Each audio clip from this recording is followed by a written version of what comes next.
who exactly do I mean when I refer to the elites? Because we need to talk about the elite and their role in everything that we see happening in the world around us, but we need to be very precise about who they are. Now, I'm not referring to a secret lizard people or shadowy fantasy groups.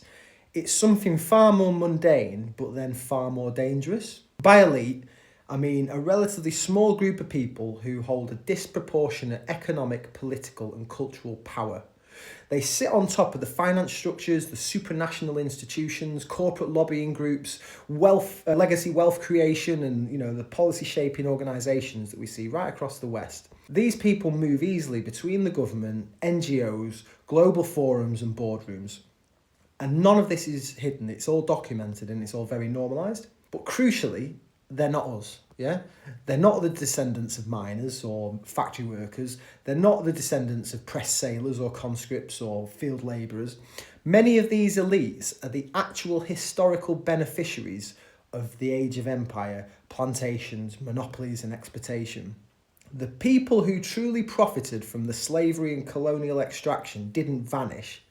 They compounded that wealth, they passed it down and they institutionalised it. And now, generations later, that same wealth is being concentrated, consciously or unconsciously, but I suggest consciously, to dismantle the very societies that allowed it to exist in the first place. Why? Well, motives differ. Some believe that the West is morally illegitimate and needs to be destroyed.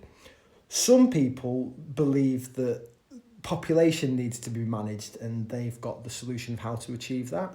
And then others still will see that nations, borders and traditions are all obstacles to implement their new global systems. And then finally, another group will just be purely in it for the profit because they will benefit from instability, dependency and endless reform. Nonetheless, the outcome for these people is always the same.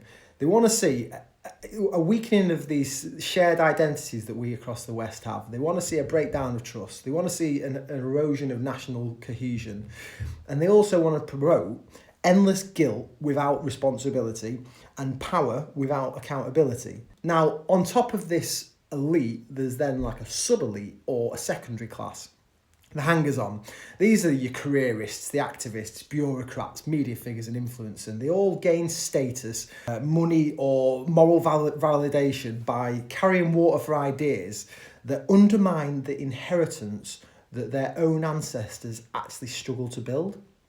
They're selling out themselves and their souls for a seat at somebody else's table. And it's a table that they will never be truly a member of. When we criticise